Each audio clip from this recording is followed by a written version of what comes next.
उसको पता है क्या बिजनेस उसको करना है, लेकिन उसको ये नहीं पता कौन से स्टेप लेने हैं उसको रन करने के लिए। तो इसमें कौन सा बैरियर है? बिल्डिंग द राइट टीम, या लैक ऑफ प्लान, या रिस्क टेकिंग। उसको काम तो पता है क्या करना है ना, उसको काम तो पता है क्या करना है, लेकिन उसको ये नहीं पता किस तरीके से करना है। तो क्या है इसका मतलब? Lack of plan. Option B इसमें भी सही है। देन तीसरा क्वेश्चन आज का, देन तीसरा क्वेश्चन कि हरीश हैज अ रग business in India, he wants to start exporting rugs to Canada but does not know if they would sell there. The barrier he is facing, मतलब उसको पता है वो कुछ कनाडा में कुछ बेचना चाह रहा है, लेकिन उसको पता है, ये पता नहीं कि जो बेचना चाह रहा है वो, जो रग बेचना चाह रहा है वो चलेगा या नहीं चलेगा वहां। ठीक है, तो ये कौन सा बैरियर है? Self doubt, lack of plan, या selecting the right business idea. तो बिल्कुल इसका आंसर सी है। बिल्कुल दिख रहा है कि उसको अगर डाउट आ रहा है तो इसका मतलब क्या है? वो राइट बिजनेस को सिलेक्ट नहीं कर पाए। तो option C is the correct answer. I hope तीनों क्वेश्चन ये आपके समझ में आ गया होगा। देन एंटरप्रेन्योरशिप, एंटरप्रेन्योर्स क्या है? Develop distinct mindsets that drive business success.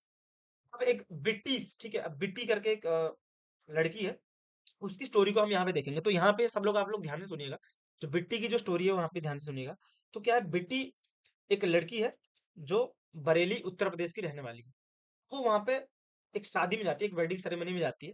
तो वहां पे वो देखती है कि जो सेरेमनी में कोई भी नाच नहीं रहा है। ठीक है, कोई वो वेडिंग सेरेमनी में देखती है कि वेडिंग सेरेमनी में कोई भी नाच नहीं रहा है, मतलब वहां पे कोई डांस नहीं कर रहा है उस पूरे वेडिंग सेरेमनी में, कोई भी डांस नहीं हो रहा है। ठीक है, डांस नहीं हो रहा तो वो फिर सबको बोलती है कि, और उसको मजा नहीं आता है, कुछ इफेक्टिव नहीं लगता वहां पे। तो वो सबसे पूछती है कि आप डांस क्यों नहीं कर रहे हैं? तो कुछ लोग बोल रहे हैं, मैं हम लोग अगर यहाँ डांस करेंगे तो बाकी लोग पता नहीं क्या सोचेंगे, कैसे जज करेंगे हमें। और कुछ लोग बोलते हैं कि हमारे टाइप के गाने ही नहीं बज रहे हैं। जो पुराने लोग थे बोलते हैं हमारे टाइप के गाने नहीं बज रहे, और जो नए वाले हैं वो बोल रहे हैं कि हमारे टाइप के, वो बोल रहे हैं हमारे टाइप के गाने नहीं बज रहे। तो इस तरीके से इतने सारे कॉन्फ्लिक्ट्स दिखे उसको। ठीक है, और गाना गाने बोल रहे हैं कि हम नए गाना गाएंगे, कोई बोल रहा है पुराने गाने गाएंगे। तो इस तरीके से कॉन्फ्लिक्ट्स दिखे। तो मेन उसने जो निकाला वहां से कि मेन है झिझक, और दूसरा है उनकी चॉइस के गाने नहीं बज रहे हैं। ठीक है, और no one is there to, मतलब उन सबको मोटिवेट करने वाला वहां कोई नहीं। इससे क्या हुआ? इससे क्या हुआ, वो एक उसने प्रॉब्लम आइडेंटिफाई कर लिया कि कॉमन वेडिंग बोर्डम क्या है? Older generation fears judgement, youth dislikes old music. मतलब जो नए बच्चे थे उन्होंने देखा कि ओल्ड म्यूजिक उनको नहीं पसंद है, और ओल्डर जनरेशन से वो जजमेंट की डर से नहीं कर रहे थे। देन उसने उन्होंने जो एक बेटी ने जो एक आइडिया निकाला, क्या निकाला, अपॉर्चुनिटी क्या निकाला? Turned repeated observation into A dual business. मतलब उसने क्या किया, और भी बाकी जितने भी यूपी में जितने भी शादियां होती, जहां जहां घूम घूम के उन्हें सारी शादियां देखी, और हर शादी में उसने यही कॉमन प्रॉब्लम पाया। हर शादी में उसने यही देखा, यही डांस और म्यूजिक का कॉमन प्रॉब्लम और यही है। उसके बाद बेटी ने क्या किया, एक डांस एकेडमी और एक मॉडर्न म्यूजिक सर्विस ओपन किया। एज ए बिगिनर एंटरप्रेन्योर उसने ये ओपन किया। अब उसने क्या किया, फिर उसके बाद क्या किया, उसको करेक्टली उसको डिवाइड किया। कैसे डिवाइड किया? कि मॉर्निंग मॉर्निंग में जो है वो किड्स डांस करेंगे, और इवनिंग में जो भी 50+ वाले हैं वो डांस करेंगे उस डांस एकेडमी में, और यूथ वाले जो है वो डीजे रिसर्चर्स, मतलब 16 से 30 वालों का उसने डीजे का सेशन अलग सा कर दिया है। ठीक है, दो अकेडमी उसने खोल दी, एक डांस एकेडमी और एक मॉडर्न म्यूजिक सर्विस वाला। तो इससे क्या हुआ, वो एक नतीजे पे पहुंची कि हाँ, सब में इसने क्रिएट किया, और अलग अलग शादियों में जाके ये फिर वो उसको ऑफर्स मिलने लगे, उसको चांस मिलने लगे। इस तरीके से उसने अपने लिए एक आइडिया क्रिएट किया, किस आइडिया क्रिएट करने के बाद किस तरीके से लागू किया। तो यहाँ पे ओवरऑल जो हमने स्टोरी से समझा कि किस तरीके से बेटी ने एक एक लोकल एरिया में, एक प्रॉपर एरिया में उसने किस तरीके से एक प्रॉब्लम को आइडेंटिफाई किया, और वहां पे स्कोप देखा उसने यहाँ पे, और किस तरीके से उसने रिस्क लिया, और रिस्क लेके उसने डांस एकेडमी और म्यूजिक खोला, और लगभग वो चल गया। तो ये क्यों चला? क्योंकि उसका जो ओवरऑल जो विजन था वो एकदम सही था, सही स्पॉट पे था। उसने बहुत जगह देखा और हर जगह पे यही कमी थी, तो उसने उस गैप को फिल करने की कोशिश की। तो बीइंग एन एंटरप्रेन्योर यही करना होता है। तो यहाँ पे देखते हैं कुछ, एक टेबल है जिसमें एक एटीट्यूड है एक एंटरप्रेन्योर का, और एक एंटरप्रेन्योर के बारे में लिखा है, और वेज एम्प्लॉय के बारे में लिखा है। तो सबसे पहले जो बात की गई एटीट्यूड की, क्या है? स्कोप। स्कोप क्या? Thinks about entire business, self plus employees plus growth. Entrepreneur क्या पूरा सोचा। देन वेज एम्प्लॉय क्या है, focuses only on own job और टास्क। मतलब अब वेज एम्प्लॉय, भाई यहाँ पे एंटरप्रेन्योर क्या सोचता है, अपना पूरा बिजनेस के बारे में सोचता है खुद का, और ये क्या सोचता है, अपना खुद का टास्क के बारे में सोचता है, उसको कैसे कंप्लीट करना है। Then problem solving, seeks opportunities in problems, ठीक है, प्रॉब्लम में, वो प्रॉब्लम में ही अपॉर्चुनिटी ढूंढते हैं। और वेज एम्प्लॉय क्या करते हैं, रिपोर्ट करते हैं प्रॉब्लम को, ठीक है, रिपोर्ट करते हैं, हाँ ये प्रॉब्लम आ रहा है। ये एक एंटरप्रेन्योर और एक वेज एम्प्लॉय की बात हो रही है। यहाँ रिस्क टॉलरेंस क्या है, takes calculated risk for growth. और ये क्या करते हैं, वेज एम्प्लॉय रिस्क को अवॉइड करते हैं और स्टेबिलिटी ढूंढते हैं। विजन क्या है इनका, लॉन्ग टर्म कंपनी सक्सेस इनका विजन है। और इनका क्या, शॉर्ट टर्म पर्सनल खुद का सैलरी और खुद का काम कैसे कंप्लीट करना है वो देखते हैं। इनिशिएटिव क्या है, क्रिएट सॉल्यूशंस इंडिपेंडेंटली। और ये क्या करते हैं, इंस्ट्रक्शन का वेट करते हैं, मालिक का इंस्ट्रक्शन का वेट करते हैं, जो हेड होता है, बॉस होता है, उनका इंस्ट्रक्शन का वेट करते हैं। तो ये देखा हमने इस टेबल पे, ठीक है। Entrepreneurs think how can I solve this, while employees think whose job is this. मतलब यहाँ पे ये इंपॉर्टेंट चीज बोली गई है कि जो एक एंटरप्रेन्योर है वो क्या सोचता है कि इस प्रॉब्लम को किस तरीके से सॉल्व किया जाए। वही एक एम्प्लॉय जो क्या होता है वो सोचता है कि ये जो प्रॉब्लम आ रही है ये किसका काम है, किस एम्प्लॉय का काम है। ये डिफरेंस है एक एंटरप्रेन्योर में और एक एम्प्लॉय में, जिसको वेज एम्प्लॉय बोलते हैं। अब बिट्टी की स्टोरी आपने सुन ली।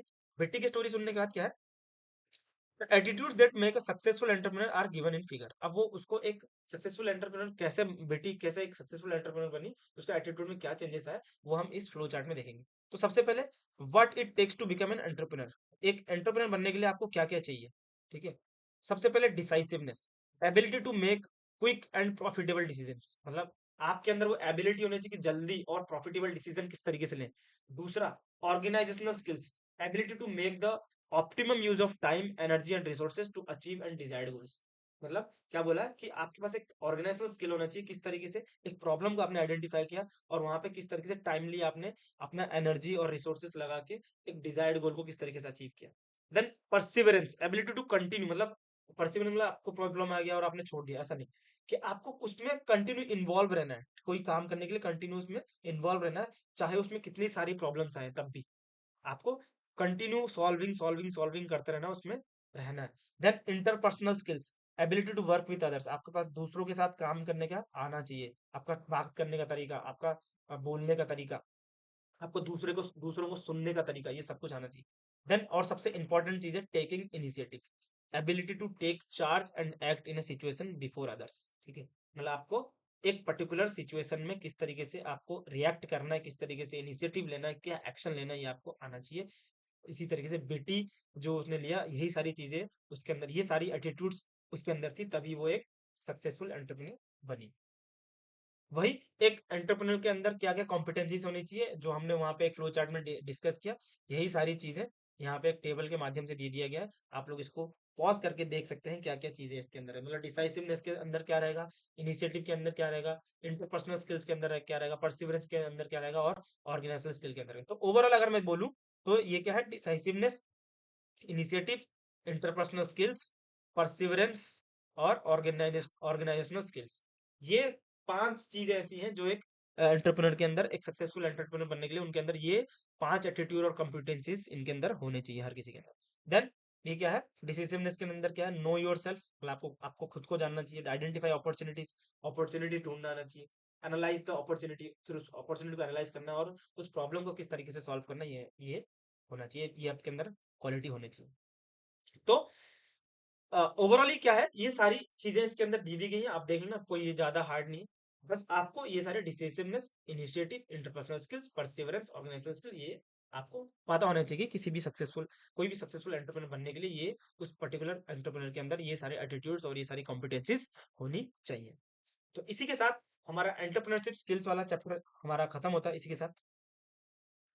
और बचता है हमारा एक ग्रीन स्किल का। बहुत जल्द मैं ग्रीन स्किल्स वाला चैप्टर भी वो लेके आ जाऊंगा आपके लिए, आपके एग्जाम से पहले सब कुछ लेके आ जाऊंगा। और उसके बाद हम कुछ क्वेश्चंस करेंगे आप एग्जामिनेशन पॉइंट ऑफ व्यू से देख के, कि कौन से सारे आपके पीएटी में कौन कौन से सारे क्वेश्चंस इंपॉर्टेंट रहेंगे, वो सारे क्वेश्चंस को हम कवर करेंगे। तो इससे पहले ग्रीन स्किल्स का मैं लेके आऊंगा, अभी 2-3 दिन में वो चैप्टर भी हो जाएगा। तो इस तरीके से आपका सारा कुछ कवर हो जाएगा। और जो भी पीएटी का पूरा वीडियो देखना चाहते हैं, पूरी कंप्लीट चैप्टर सब कुछ अपलोडेड है, ठीक है। आप ऊपर जो आई वाला बटन है उस पर दबा के आप देख सकते हैं, पूरी पूरी पूरी प्लेलिस्ट मैं अटैच कर दूंगा वहां पे, तो पूरी की पूरी प्लेलिस्ट आ जाएगी। ठीक है, आप वहाँ पे जाके सारा प्लेलिस्ट देख सकते हैं, सब कुछ देख सकते हैं, सब कुछ अपलोड है। ठीक है, और इसी के साथ आप हम मिलते हैं नेक्स्ट वीडियो में। इसी के साथ आप पढ़ते रहिए, एग्जाम आपका पास आने वाला है 19 मार्च, आई थिंक 19 मार्च शायद आपका डेट है, उससे पहले मैं सारा कुछ अपलोड कर दूंगा। ठीक है, और आपके लिए बहुत प्रोबेबली, मोस्ट प्रोबेबली मैं आपके लिए बहुत सारे क्वेश्चंस लेके आऊंगा जो भी इस बार बोर्ड में आ सकते हैं, सारे के सारे important questions. So okay then students, thank you and पढ़ते रहिए एंड ऑल द बेस्ट।